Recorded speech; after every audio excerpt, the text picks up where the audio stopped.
Yani ilk önce sürecin bence düzgün, doğru adlandırılması gerekiyor. Komisyonun ismi olsun, sürecin adlandırılması olsun. Şimdi tarihsel örneklerine bakmamız gerekiyor.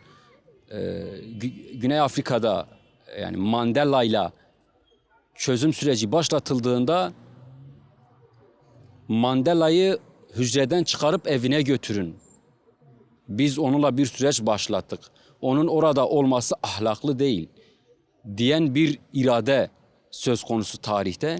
Bir seneye aşkındır bu süreç konuşuluyor, tartışılıyor ve devletten somut bir adım hala atılmamış, hala bir beklenti içerisindeyiz.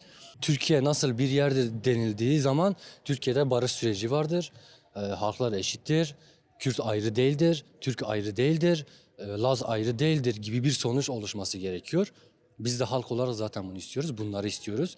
Mesela okullarda Kürtçe dersin artık resmi bir şekilde oluşmasını istiyoruz. Yani biz gençler işte dediğim gibi bu süreçten önce hep kaygılılık. 2006 sürecinde kaygılı olmak istemiyoruz. Savaşın, gözyaşının, ölümlerin, katliamların, bombaların patlamasını istemiyoruz.